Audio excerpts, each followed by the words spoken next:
नमस्कार विद्यार्थियों, श्रीमती मोरी देवी तापड़िया कन्या महाविद्यालय जसवंतगढ़ के यूट्यूब चैनल पर एक बार पुनः मैं आपका हार्दिक स्वागत करता हूं, अभिनंदन करता हूं। मैं प्रवक्ता चंद्र प्रकाश गुर्जर। आज की क्लास हमारी बीए द्वितीय वर्ष के छात्रों हेतु इतिहास विषय की है।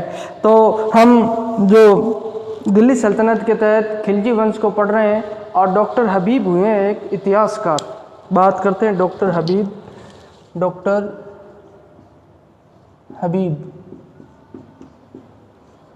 इन्होंने खिलजी युग को खिलजी क्रांति कहा है।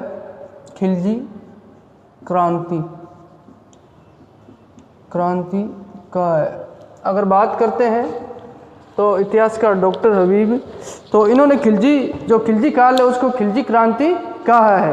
अब हमने खिलजी वंश के जो अंतिम शासक के बारे में हम पढ़ रहे हैं और खिलजी वंश के शासकों की बात करते हैं तो हमने पीछे के शासकों के बारे में पढ़ लिया। एक बार पुनः स्मरण करते हैं कि खिलजी वंश में किन किन शासकों के हमने पढ़ा। तो पहले बात करते हैं खिलजी वंश की स्थापना। आपसे पूछ ली जाए कि खिलजी वंश की स्थापना किसके द्वारा की गई, तो पहला क्वेश्चन ये प्रतियोगिता परीक्षा की दृष्टि से भी आपके लिए महत्वपूर्ण रहेगा और बाकी जो आपकी बीए सेकेंड ईयर के एग्जाम की दृष्टि से तो महत्वपूर्ण है ही है, साथ साथ जो वर्तमान समय है कंपटीशन एग्जाम का उसको ध्यान में रखते हुए मैं बता रहा हूँ आपको। तो पहला जो खिलजी वंश की स्थापना किसके द्वारा की गई, तो आपसे पूछा जाए तो जलालुद्दीन खिलजी के द्वारा खिलजी वंश की स्थापना की गई।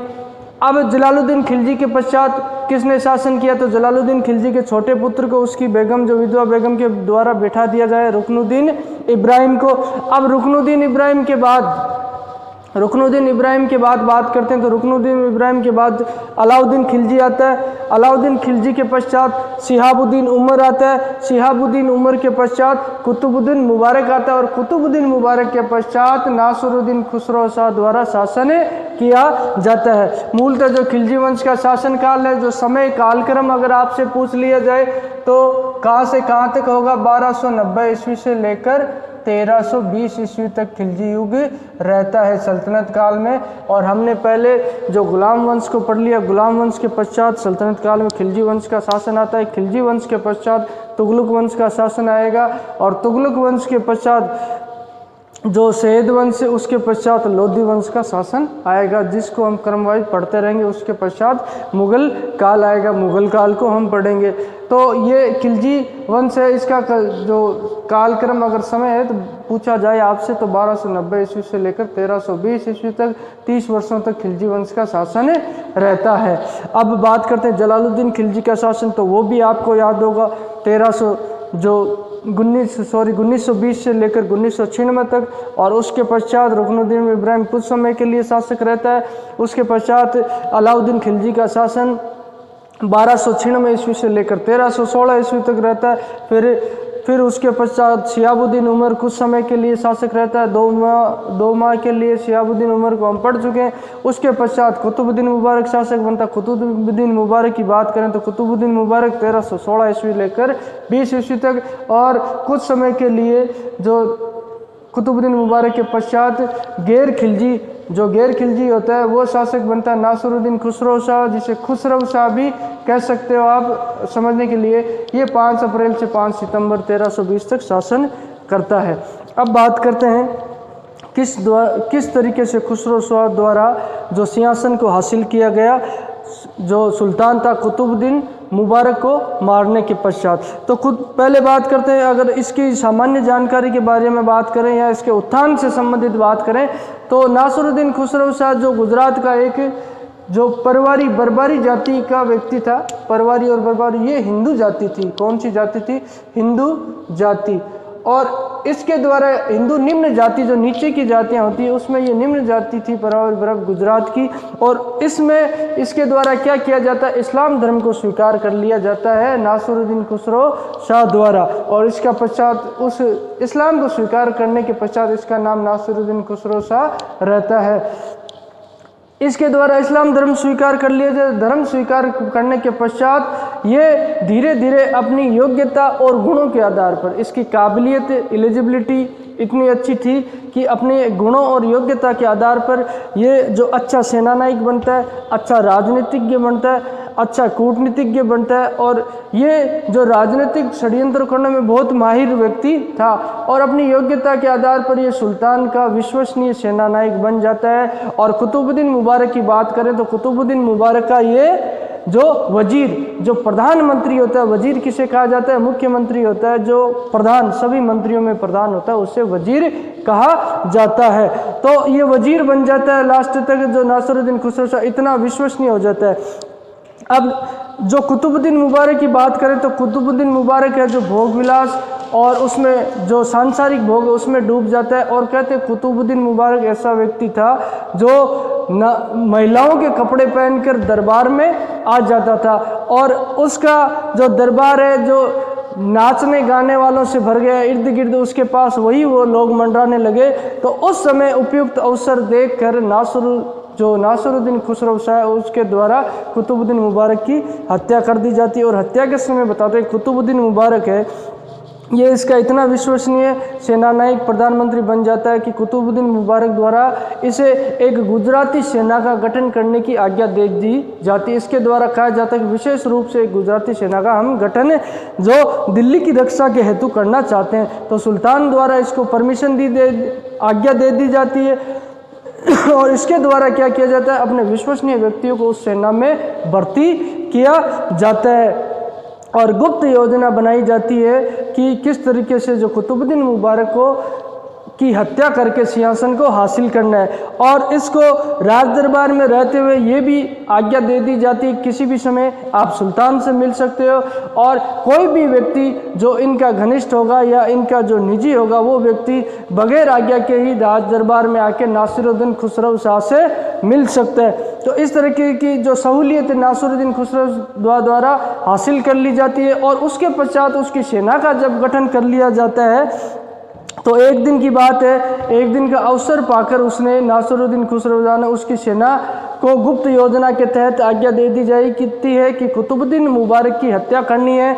और जब ये नासिरुद्दीन खुसरो खुद कुतुबुद्दीन के पास बैठा हुआ तो किसी तरह का जब भगदड़ मचती है, हो हल्ला होता है, तो ये नासिरुद्दीन खुसरो शाह से पूछता है कि क्या बात हुई है। तो ये वो कहता है कि कोई खास बात नहीं जनाब, कोई घोड़े खुल गए हैं। तो ये कहता है कि घोड़ों की दौड़ने की आवाज़, ये तो खुल गए। और अचानक से आज धमकते हैं कौन, जो नासिरुद्दीन खुसरो के जो सेना नायक है या सैनिक है जिनके द्वारा गुप्त योजना बनाई जाती है कुतुबुद्दीन मुबारक को मारने की, वो आकर इसका जब अचानक वो उन सैनिकों के सामने देखता है तो अब नासिरुद्दीन खुसरो शाह उसे कहता है कुतुबुद्दीन मुबारक को कि आपका समय अब ख़त्म हो गया और उसकी हत्या कर दी जाती है। हत्या करने के पश्चात ये 5 अप्रैल को जो सिंहासन पर बैठता है, तख्त पर बैठता है और 5 सितंबर 1320 ईस्वी तक रहता है। अब इसके द्वारा जो सिंहासन पर बैठने से प्रत्येक राजाओं शासकों द्वारा उपाधियां धारण की जाती है। जैसे प्राचीन काल में भी देख लो आप शासकों को, राज राजाधिराज, महाराजाधिराज, परम भट्टाक, परमेश्वर, परम भागवत, ऐसे ही उपाधियां धारण की, शाहानुशाही ऐसी उपाधियां धारण की जाती थी। तो विशेष धर्म से संबंधित या ये जो उपाधियां धारण करने का सिलसिला प्राचीन काल से चल रहा है। तो इसके द्वारा कौन सी उपाधि धारण की जाती, नासिरुद्दीन खुसरो शाह द्वारा पैगंबर साहब का सेना नायक, पैगंबर का सेनापति, यानी जो पैगंबर की बात करें, जो इनके जो इस्लाम धर्म की बात है, इस्लाम धर्म में जो इनके पैगंबर हुए थे और वो ईश्वर का जो संदेश, जो अल्लाह का संदेश देने वाले थे, तो उनका सेनापति बनने की उपाधि इसने धारण की। और कुतुबुद्दीन मुबारक का अंत इनके द्वारा कर दिया जाता है। अब बात करते हैं तो इन्होंने अपनी विलक्षण प्रतिभा को प्रकट किया। जब कुतुबुद्दीन मुबारक के समय दक्षिण भारत का अभियान किया जाता है, दक्षिण भारत में एक राज्य होता है तेलंगाना, तेलंगाना के शासक होते हैं प्रताप रुद्रदेव, और प्रताप रुद्रदेव द्वारा अलाउद्दीन खिलजी की मृत्यु के पश्चात उनकी अधीनता स्वीकार करने से, दिल्ली सल्तनत की अधीनता स्वीकार करने से मना कर दिया जाता है। तो उसी समय नासिरुद्दीन खुसरो शाह को दक्षिण भारत के अभियान के लिए भेजा जाता है। और दक्षिण भारत के अभियान के दौरान क्या होता है, प्रताप रुद्रदेव को दिल्ली सल्तनत की अधीनता ये स्वीकार करवा के आते हैं और उसके द्वारा प्रताप रुद्रदेव को पराजित। उस समय दक्षिण भारत में क्या होता है, इसको अपार धन दौलत मिलती है। उस धन दौलत से जब इसके द्वारा एक दक्षिण भारत में अपना कोई स्थायी राज्य स्थापित करने की योजना बनाई जाती है, गुप्त योजना, तो उसी योजना को कई अमीरों द्वारा सुल्तान के पास ये संदेश भिजवा दिया जाता कुतुबुद्दीन मुबारक। लेकिन इसके द्वारा सुल्तान जब इसे दिल्ली बुला लेता है तो इसके द्वारा उन्हीं अमीरों पे पुनः आरोप लगा दिया जाता है और उन्हीं के खिलाफ राजद्रोह की कार्रवाई सुल्तान के द्वारा करवा दी जाती है। इतना विश्वास पात्र ये सुल्तान जो है कुतुबुद्दीन मुबारक का बन गया था, तभी तो इसे अवसर मिला यहाँ सिंहासन पर, तख्त पे बैठने का। तो ये एक षड्यंत्र करने में बहुत अच्छा खासा माहिर था, राजनीति के कूटनीति के बहुत ही चतुर व्यक्ति था, जिसे कहते हैं बहुत ही। तो रुद्रदेव को इसने अधीनता स्वीकार। जब ये शासक बना तो जो तुर्क अमीर थे, जो तुर्क अमीर वर्ग है, जो जिनका शासन में अत्यधिक हस्तक्षेप रहता है और जो सेनानाई के तुर्की लोगों द्वारा इस बात का विरोध किया गया, ये एक निम्न जाति का हिंदू था जो धर्म परिवर्तित था और ये भारतीय मुसलमान है और तुर्कों के द्वारा हमेशा भारतीय मुसलमान को कभी शासक स्वीकार नहीं किया गया। तो इसका विरोध, इसके खिलाफ षड्यंत्र किए जाने लग जाते। लेकिन इसने कई तुर्क अमीरों की हत्याएं करवा दी सिंहासन पर बैठ के बाद और इस स्थिति पे कुछ नियंत्रण पाने का प्रयास किया जाता है। अब ये बात करते हैं देवल देवी की जिक्र जो पहले भी हुआ था, जो बघेल शासक कर्णदेव की पत्नी जो पुत्री थी और कर्णदेव की पत्नी कमला देवी का विवाह अलाउद्दीन खिलजी के साथ होता है। अलाउद्दीन खिलजी के साथ होने के बाद कमला देवी द्वारा देवल देवी को पुनः दिल्ली बुलाने की बात कही जाती है और उसे मंगवा लिया जाता है देवगिरी के यहाँ से। तो उसी समय देवल देवी से सबसे पहले विवाह किया जाता है खिज्र खां के द्वारा और खिज्र खां के पश्चात, उसे मारने के पश्चात कुतुबुद्दीन मुबारक द्वारा विवाह कर लिया जाता है। और कुतुबुद्दीन मुबारक की हत्या करके किसने विवाह? खुसरो शाह ने विवाह कर लिया। नासिरुद्दीन खुसरो शाह ने इससे विवाह कर लिया देवल देवी से। और ये जो 5 लाख टंका की भेंट दी जाती है इसके द्वारा निजामुद्दीन औलिया, नाम तो सुना ही होगा आपने, निजामुद्दीन औलिया जो चिश्ती सिलसिला, जो एक संप्रदाय होता है चिश्ती सिलसिला, उसके सबसे बड़े धर्मगुरु थे दिल्ली के अंदर और इनकी दरगाह खानकाह भी दिल्ली में। उनको 5 लाख टंका की भेंट दे दी जाती है। किसके द्वारा? नासिरुद्दीन खुसरो शाह को, खुसरो शाह द्वारा। और इनके जो इस्लाम के धर्मगुरु है, कई अमीरों को इसने अच्छे खासे पदों पे भी बनाए रखा, लेकिन इसके खिलाफ बाकी जो अमीरों का वर्ग था वो षड्यंत्र कर रहा था। तो उनको दे दी जाती है भेंट 5 लाख की। और उसके पश्चात हम बात करते हैं कंटिन्यू।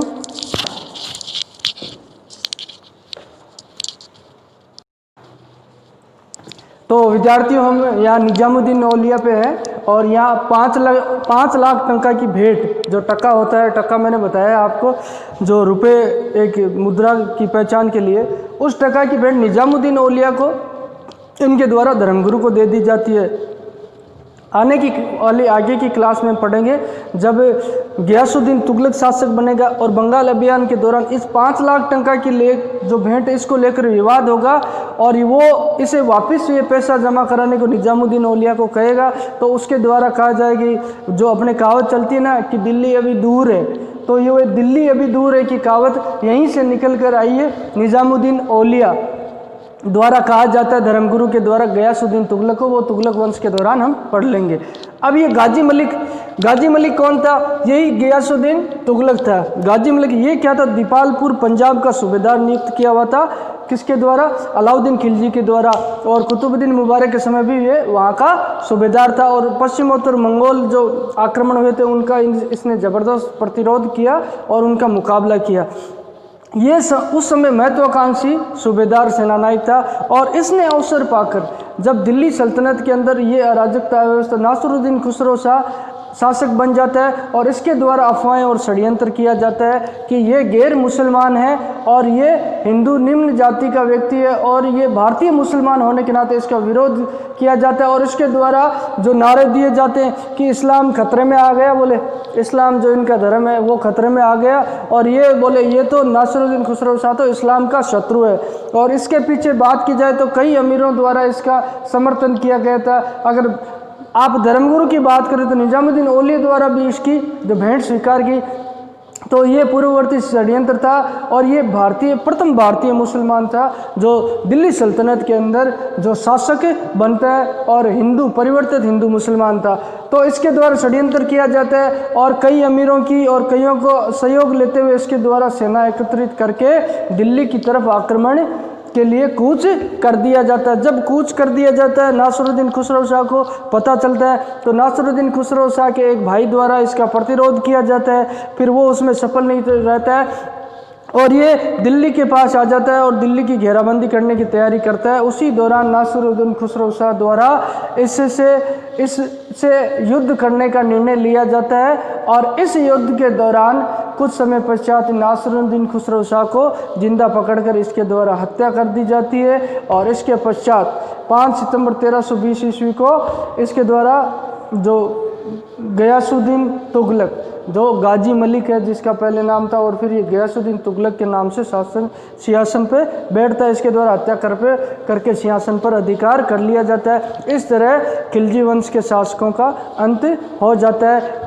कल की क्लास में हम जो खिलजी वंश के जो पतन के कारण जो मूल कारण है कि खिलजी वंश को किन कारणों से खिलजी वंश समाप्त हुआ उसके बारे में एक चर्चा करेंगे। उसके पश्चात हम तुगलक वंश की शुरुआत करेंगे और तुगलक वंश के तहत हम तुगलक वंश के शासकों गयासुद्दीन तुगलक, मोहम्मद बिन तुगलक, फिरोज शाह तुगलक को पढ़ेंगे। दिल्ली सल्तनत के तहत हमने 2 वंशों को पढ़ लिया, गुलाम वंश और खिलजी वंश को, और उसके पश्चात तुगलक सैयद लोधी वंश को पढ़ते हुए मुगल काल को शुरू करेंगे। बोलिए यहाँ तक आपको कुछ समझ में नहीं आया हो, किसी तरह की समस्या हो तो आप निसंकोच पूछ सकते हो और इसको आप प्रतियोगिता परीक्षा की दृष्टि से ध्यान में रखते हुए नोट डाउन करते रहना। जो सारी बातें मैं बोर्ड पर नहीं लिख पा रहा हूँ और सीमित समय में मुझे आपको ज़्यादा से ज़्यादा मैटर अवेलेबल कराना है, इसलिए जो चीज़ें मैंने बोर्ड पे नहीं लिखी है वो आपको बताइए, वो उन चीज़ों को आप अपने नोटबुक में नोट डाउन कर लेना। तो आज की क्लास के लिए इतना ही होगा, हम इतना ही पढ़ेंगे और बाकी आने वाली क्लासों में तो आज के लिए इतना ही। बहुत बहुत धन्यवाद।